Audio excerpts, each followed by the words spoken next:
Hello friends, welcome to my channel. இன்றைக்கி நம்ம வீடியோவில் சூப்பரான மட்டன் ஃப்ரை செட்டிநாடு ஸ்டைலில் எப்படி செய்கிறதுன்னு பார்க்க போகிறோம். இது சூப்பராக இருக்கும். உங்கள் வீட்டில் இருக்க எல்லாத்துக்குமே இந்த மாதிரி செஞ்சு கொடுங்க. எல்லோரும் ரொம்ப விரும்பி சாப்பிடுவாங்க. வாங்க எப்படி செய்கிறதுன்னு பார்க்கலாம். ஃபஸ்ட்டு ஒரு பேன் எடுத்துக்கோங்க. 1 டேபிள் ஸ்பூன் மல்லி சேர்த்துக்கோங்க. 1 டீஸ்பூன் ஜீரகம் சேர்த்துக்கோங்க. அப்புறம் 1 டீஸ்பூன் சோம்பு. இது எல்லாமே டீஸ்பூனில் தான் சேர்க்கணும். அதுக்கப்புறம் மிளகு 1 டீஸ்பூன் முழு மிளகு சேர்த்துக்கோங்க. ஒரு சின்ன பட்டை 1 இன்ச் அளவு பட்டை, ஒரே ஒரு ஏலக்காய் சேர்த்துக்கோங்க. 1 ஸ்டார் ஆனிஸ் நட்சத்திர சோம்பு, 2 ஏலக்காய், அப்புறம் 2 வத்தல். இப்போ இது எல்லாத்தையுமே நல்லா ஃப்ரை பண்ணிடுங்க. எண்ணெயே ஊற்றாமல் நல்லா ட்ரையாக இதை ஃப்ரை பண்ணிடுங்க. இந்த மெஷர்மெண்ட் எல்லாமே 500 கிராம் மட்டனுக்கு தான். இப்போ நல்லா ஃப்ரை ஆயிடுச்சு. நம்ம தனியாக எடுத்து வச்சுடுங்க. இதை பவுடராக அரைச்சே வச்சுடுங்க. அதுக்கப்புறம் ஒரு குக்கர் எடுத்துக்கோங்க. 1/2 கிலோ அளவு மட்டன் சேர்த்துக்கோங்க. 1/2 கிளாஸ் தண்ணி சேர்த்துக்கோங்க. இது எல்லாத்தையுமே நல்லா மிக்ஸ் பண்ணிடுங்க. அதுக்கப்புறம் மட்டன் வேகிறதுக்கு தேவையான அளவு நீங்கள் உப்பு ஆட் பண்ணிக்கோங்க. இப்போ குக்கரை க்ளோஸ் பண்ணிடலாம். 4 இல்லை 5 விசில் விட்டுருங்க. இது ஒன்லி எலும்பு இல்லாதனால 5 விசில் போதும். அப்புறம் ஒரு பேன் எடுத்துக்கோங்க. அதில் தேவையான அளவு நல்லெண்ணெய் ஊற்றிக்கோங்க. நல்லெண்ணெய் தான் சூப்பராக இருக்கும். ஸோ நல்லெண்ணெய் ஊற்றிக்கோங்க. இப்போ ஒரே ஒரு வெங்காயம் இந்த மாதிரி நீல வாக்கில் கட் பண்ணதை சேர்த்துக்கோங்க.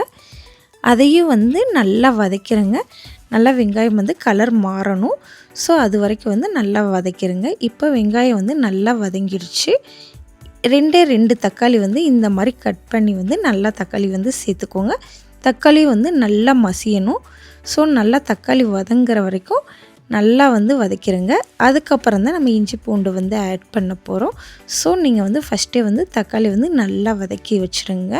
நல்லா இந்த மாதிரி தக்காளி நல்லா எண்ணெய் பிரிய வதங்கணும். தக்காளி வெங்காயமும் நல்லா இந்த மாதிரி வதங்கணும். ஸோ நீங்கள் பொறுமையாக இந்த மாதிரி நல்லா வதக்கிக்கோங்க. நல்லா வதங்கினதுக்கப்புறம் இப்போ நம்ம இஞ்சி பூண்டு பேஸ்ட்டு ஆட் பண்ண போகிறோம். கரெக்டாக நீங்கள் இஞ்சி பூண்டு பேஸ்ட்டு ஒரே 1 டேபிள் ஸ்பூன் நீங்கள் ஆட் பண்ணால் போதும். ஸோ நான் 1/2 டேபிள் ஸ்பூன்னால் 2 ஸ்பூன் ஆட் பண்ணியிருக்கேன். நீங்கள் 1 டேபிள் ஸ்பூன் ஆட் பண்ணிக்கோங்க. ஸோ இப்போ இதையும் நல்லா வதக்கிடுங்க. நல்லா பச்சை வாசனை எல்லாமே போகிற மாதிரி நல்லா வதக்கி எண்ணெய் பிரிய இதுவும் வதக்கி விட்டுருங்க, வதங்கணும். ஸோ அதனால் இந்த மாதிரி வதக்கிடுங்க. இப்போ மட்டனை ஏற்கனவே விசில் வந்ததுக்கப்புறம் தண்ணியெல்லாம் வடித்து மட்டனை மட்டும் தனியாக எடுத்து வச்சுருங்க.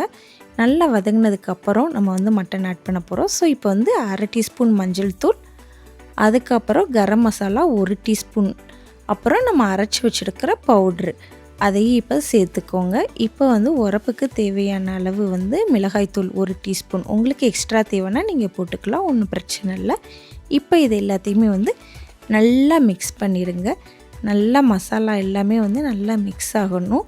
லைட்டாக எண்ணெய் அந்த மாதிரி மசாலாலேருந்து லைட்டாக இந்த மாதிரி வரணும். வந்ததுக்கப்புறம் தான் இப்போ நம்ம மட்டன் ஆட் பண்ண போகிறோம். ஏற்கனவே தண்ணியெல்லாம் வடித்து மட்டன் மட்டும் தனியாக எடுத்து வச்சுருக்கோங்க. இப்போ அந்த மட்டனை நம்ம ஆட் பண்ணிக்கலாம். இதையும் சேர்த்து இப்போ நீங்கள் நல்லா வதக்கிடுங்க. மட்டன் நல்லா மசாலாவில் நல்லா மிக்ஸ் ஆகணும். ஸோ பொறுமையாக மட்டனை இந்த மாதிரி மிக்ஸ் பண்ணிக்கோங்க. இந்த மாதிரி நீங்கள் மட்டன் வறுவல் செஞ்சிங்கன்னா ரொம்ப சூப்பராக இருக்கும். கொஞ்சமாக வச்சா கூட போதும், நல்ல மணமாக சாப்பிட்டுக்கலாம். அவ்வளோ டேஸ்ட்டாக இருக்கும். இப்போ நல்லா மட்டன் வதங்கிடுச்சு. இப்போ கொஞ்சம் தேவையான அளவு உப்பு போட்டுக்கோங்க. உப்பு பார்த்து போடுங்க. ஏற்கனவே நம்ம மட்டன் வேக வைக்கிறப்போ உப்பு போட்டிருக்கோம். ஸோ நீங்கள் உப்பு இப்போ பத்தலாட்டினா ஆட் பண்ணிக்கோங்க, இல்லாட்டினா தேவையில்லை. அவ்வளோதான். இப்போ மட்டன் நல்லா வதங்கிட்டுருக்கு. இப்போ கொஞ்சம் மல்லித்தலை நீங்கள் தூவி விட்டுருங்க. மல்லித்தலை நல்ல ஃப்ளேவராக இருக்கும். ஸோ நீங்கள் மல்லித்தலையை தூவி விட்டு இப்போ அதையும் நல்லா மிக்ஸ் பண்ணிடுங்க. ரொம்ப ஈஸியாக சிம்பிளாக இந்த மாதிரி நீங்கள் மட்டன் வறுவல் செஞ்சிங்கன்னா அதுக்கடுத்து எப்போ மட்டன் வாங்கினாலும் இந்த மட்டன் வறுவல் தான் செய்வீங்க. சூப்பராக இருக்கும். இப்போ லைட்டாக குக் ஆகணும். குக் ஆயிடுச்சு. ஏற்கனவே லைட்டாக அந்த மசாலா மட்டனில் ஒட்டணும். அதுக்காக கொஞ்சமாக ஒரு 10 மினிட்ஸ் மூடி போட்டு நல்லா இந்த மாதிரி எண்ணெய் பிரிய கொஞ்ச நேரம் வந்து சிம்மில் வச்சுடுங்க.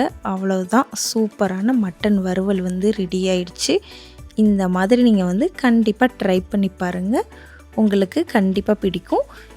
இந்த மட்டன் வறுவல் செஞ்சதுக்கு அப்புறம் நீங்கள் வந்து கொஞ்சமாக வந்து லைட்டாக லெமன் ஜூஸ் வந்து ஆட் பண்ணிக்கோங்க. லைட்டாக ஒரு புளிப்பு சுவை வந்து சூப்பராக இருக்கும். அவ்வளோதான், சூப்பரான மட்டன் வறுவல் வந்து ரெடி ஆயிடுச்சு. உங்களுக்கு என்னோடய வீடியோ பிடிச்சிருக்கா? கண்டிப்பாக நம்ம சேனலை வந்து மறக்காமல் சப்ஸ்கிரைப் பண்ணிடுங்க. அப்புறம் உங்கள் ஃப்ரெண்ட்ஸுக்கும் வந்து இந்த மட்டன் வறுவல் வீடியோவை வந்து ஷேர் பண்ணுங்கள். இதே மாதிரி வீடியோ வந்து நிறையா உங்களுக்காக வரும். ஸோ நம்ம சேனலை வந்து சப்ஸ்கிரைப் பண்ண மறந்துடாதீங்க. Okay, by. நெக்ஸ்ட் வீடியோவில் பார்க்கலாம்.